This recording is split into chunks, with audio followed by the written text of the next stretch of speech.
Kinderen hebben het veel te druk en dat is ongezond. Het is woensdag 27 november. Dit is Zeeland Nu. Scholen geven lessen in mindfulness.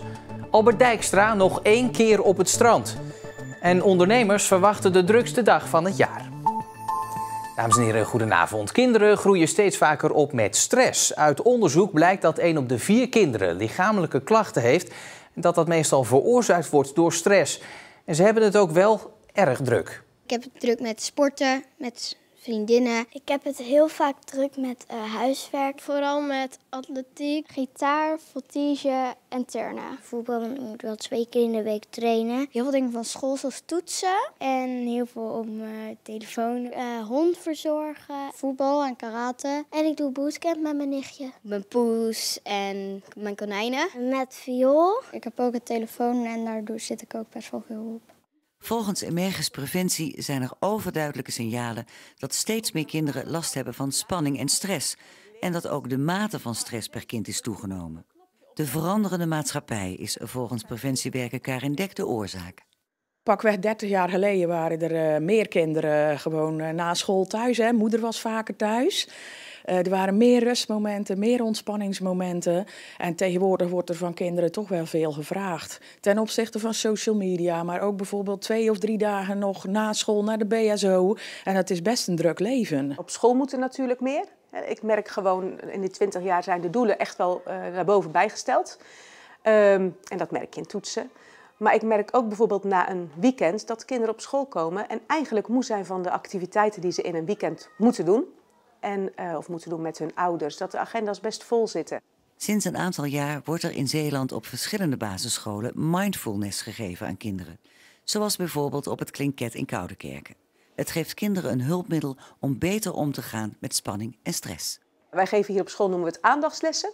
En bij de aandachtslessen leren kinderen de aandacht bij zichzelf te houden. In het hier en nu te zijn en vooral zonder oordeel. Het mild zijn voor jezelf is een heel belangrijk onderdeel ervan. En als de kinderen mild zijn voor zichzelf, zijn ze ook mild voor anderen en ervaren ze ook minder spanning. In de klas hangt deze poster op van het 10 seconden rustmoment. En dat kan ook eventjes helpen. Zullen we die samen nog eens even een keer doen? 1 en 2, zet je je voeten rustig neer. En de tellen mag je in je hoofd doen. 1, 2, zet ze maar rustig neer en voel maar even hoe je voeten de grond raken. Ik word er rustig van en als ik dan bijvoorbeeld, dat had ik gisteren toevallig, had ik een beetje hoofdpijn en dat ging meteen weg door die lessen. Dan kan je gewoon lekker rustig worden. Het helpt mij wel om rustig te worden en als ik ook heel veel stress heb, dan is het gewoon wel heel erg, maakt het me rustig. Ik vind het wel fijn, bijvoorbeeld als je een beetje niet lekker voelt, dan kan je daar gewoon heel veel aan hebben. Alle aandacht bij jezelf. Dan kun je hem goed voelen. En probeer ook nog maar eens de andere kant op. We willen eigenlijk ervoor zorgen dat kinderen het zelf gaan toepassen op momenten dat ze druk of stress ervaren bij zichzelf. Soms doe ik het wel eens even thuis, maar niet altijd. Maar als ik bijvoorbeeld dan als ik dan heel druk heb gespeeld of zo, of ik kan even ergens niet tegen, dan doe ik dat meestal eventjes. Op het moment dat ze dat gaan doen, ja, dan zie je echt vooruitgang. Ja. Dan zie je echt dat kinderen ontspannender aan hun werk gaan.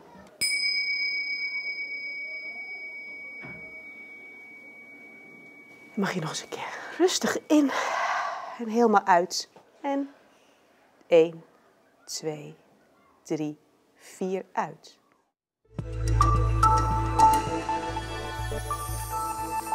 Op het terrein van Douw in Terneuzen is gisteravond een hoeveelheid kankerverwekkende stof benzeen vrijgekomen na een lekkage. Hoeveel er vrijgekomen is en wat de gevolgen zijn is nog onbekend. Instanties doen onderzoek naar hoe het lek heeft kunnen ontstaan. Zorgvuldigheid boven snelheid, dat was in een notendop het antwoord van staatssecretaris Barbara Visser van Defensie.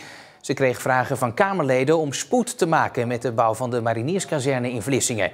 De Zeeuwse politici zijn hoopvol dat er snel duidelijkheid komt.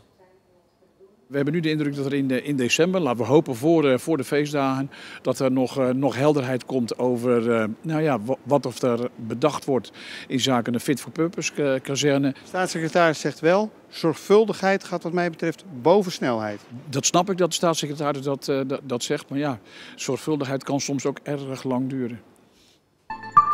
De Classic Races Wemeldingen wordt ook volgend jaar gewoon gehouden. Eerder dit jaar was dat nog allesbehalve zeker. Er komt een nieuw bestuur dat ervoor zorgt dat in juni de 26e editie van het motorsportevenement plaats kan vinden. Bij de jubileumeditie van dit jaar werd een noodkreet geslaakt en dat heeft dus resultaat gehad. Jarenlang zat Tilly met haar postkantoortje aan de Lange Straat in Hoek. Maar daar moest de 70-jarige Hoekse uit, want het pand werd verkocht. Tijd voor pensioen. Of toch niet? Leeftijd speelt bij mij geen rol. Als ik stoppen wil, dan wil ik dat zelf graag bepalen. Geen tijd voor pensioen. Saai lijkt me dat. Nee, hoeft even niet. Gefeliciteerd met uw nieuwe zaak. Mooi. Geen pensioen dus. Tilly gaat gewoon verder met haar oude winkel op een nieuwe locatie aan de Molendijk. Maar dat had ze niet gekund zonder haar dorpsgenoten.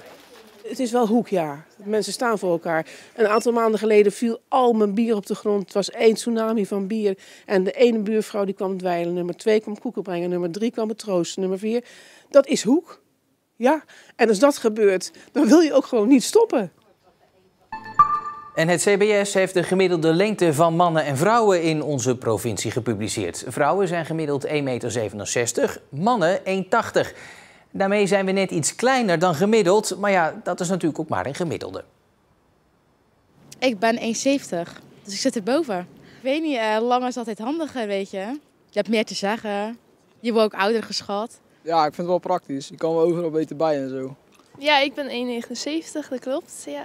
Nou ja, daar ben ik gewoon hartstikke blij mee hoor. Ik kan mooie lange benen laten zien en geen nadelen. Nee.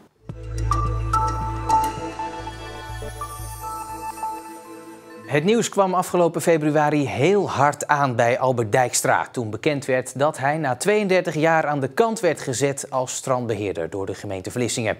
Er kwam een petitie en een rechtszaak, maar de uitkomst bleef hetzelfde. Morgen vertrekt hij officieel, maar het strand heeft hij al in geen maanden meer willen zien. Dus ik was 4 jaar en dan ging ik aan de hand van mijn vader mee naar het strand. En als kleine jongen probeerde ik waar ik kon, hem te helpen. Ik wilde hetzelfde doen als mijn vader. Nou ja, dat heb ik toch mogen doen, dus daar ben ik heel erg dankbaar voor. Albert Dijkstra volgde zijn vader op als strandbeheerder van de Vlissingse stranden. Dat was hij tot begin van dit jaar. Toen werd het beheer overgenomen door Strandexploitatie Veren en werd hij overbodig. Dat deed Dijkstra veel pijn. Hij kon het tot nu toe niet opbrengen om naar zijn strand te gaan. Ja, het is een tijd geleden dat ik hier op het strand gestaan heb. Ja, wel weer eventjes een bijzonder gevoel. Ja? Absoluut. Maar het ligt er goed bij. Het is jouw strand eigenlijk, zou je kunnen zeggen. Nou, zo voelt het nog wel, nog steeds ja. Het is natuurlijk heel uniek dat je dit werk hebt mogen doen voor zo'n lange periode. En dat kost ook weer eventjes moeite om er afstand van te nemen natuurlijk. Als je vanaf 1972 elke zomer geweest bent, dat is toch al wat. De liefde voor het werken op het strand zit diep. Ik ben enorm trots dat ik dit werk voor zo'n lange periode heb mogen doen. Ik had niks anders willen doen. Ja, daar ben ik ontzettend trots op. Ik ben geen dag met tegenzin naar het strand gegaan. Ja, natuurlijk zijn er ook hele bijzondere zaken waar je op terug kan kijken.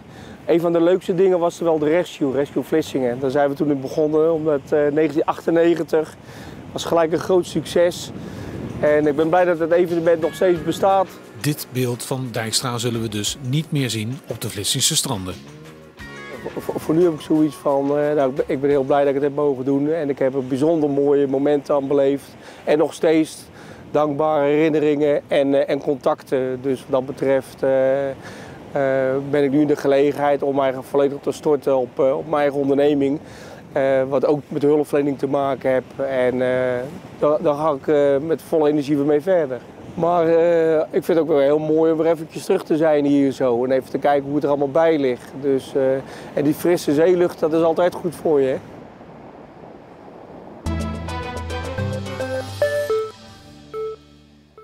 Ja, er valt eigenlijk niet aan te ontkomen Black Friday. De dag waarop winkels en webshops allemaal stunten met grote kortingen naar Amerikaans voorbeeld. Aanstaande vrijdag is het zover en ook in Zeeland wint de dag aan terrein. Black Friday? Nou, het heeft toch niks met Halloween te maken? Ja, dat heeft iets te maken met kopen. Dan krijg je korting op van alles en nog wat. Overdreven gedoe, laat ik het maar zo zeggen. Dat je heel erg veel kan kopen voor heel weinig. Op een bepaalde dag, ja. Black Friday. Ja. Elke 4e donderdag in november vieren de Amerikanen Thanksgiving. En de dag daarna noemen ze Black Friday, omdat veel retailers dan enorm stunten met de prijzen. En al zegt het niet elke consument hier op straat iets, veel Zeeuwse ondernemers doen wel mee. Daarom is het hier topdrukte bij Smulders Textiel. Hier gaan naar schatting tienduizenden pakketjes de deur uit. Als ondernemer moet je je daarom goed voorbereiden. Meer mensen op de werkvloer. Strakke afspraken maken met pakketvervoerders. Een grotere serverruimte, zodat de website meer klanten aan kan. En een hele grote voorraad hebben. Dus het magazijn ligt bomvol. En we zijn gestart aan de drukste week van het jaar. En we verwachten op Black Friday zelf de drukste dag van het jaar te draaien. Dus nu op dit moment draaien jullie volle toeren? Ja, klopt. We zijn nu van 's morgens tot 's avonds gaat het gewoon constant door. Ja. En vooral het magazijn en de klantenservice die merken dat dan heel erg.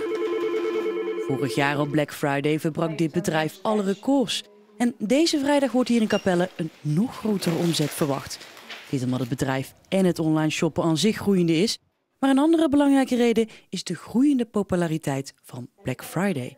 Meer mensen zoeken erop, meer webshops doen mee. Zo voor Sinterklaas en ook richting kerst. Dat is gewoon een hele drukke periode. En dat is waarom Black Friday de hele week duurt en niet alleen op vrijdag is. Zeker dit jaar, want het valt dichter op Sinterklaas dan andere jaren. Zo hopen ondernemers de drukte meer over de week te kunnen verspreiden. Jullie stunten natuurlijk met prijzen in zo'n week, maar hoe maak je dan winst als ondernemer? We doen zulke grote aantallen ook weg.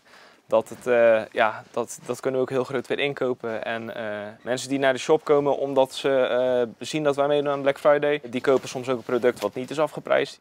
Tijdens zo'n week ben je natuurlijk wel gewoon zichtbaar en alle webshops die doen eraan mee. En Black Friday is zo belangrijk geworden. Dus eigenlijk concluderend, Black Friday is Black Week geworden. Ja, klopt. Maar hij is heel belangrijk voor heel het jaar. Ja, is heel belangrijk voor heel het jaar. Je wil daar als grote webshop ook gewoon echt aan meedoen.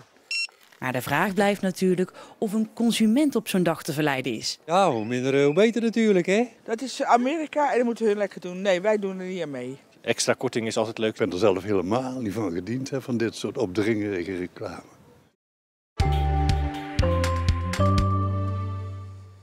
Een zonnetje, maar vooral veel bewolking vandaag. En van tijd tot tijd viel er ook wat regen. Wel was het opnieuw zacht met 11 of 12 graden.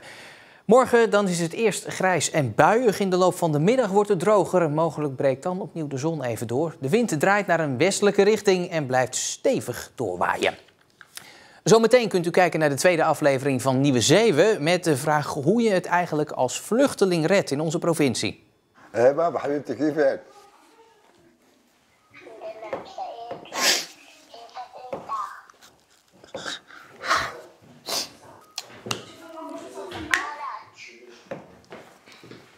اشتقت لك حبيبتي. حبيبة قلبي. Dat straks op Omroep Zeeland, gevolgd door het uitgebreide weerbericht met Jordi Huurne. En ik wens u alvast een hele fijne woensdagavond.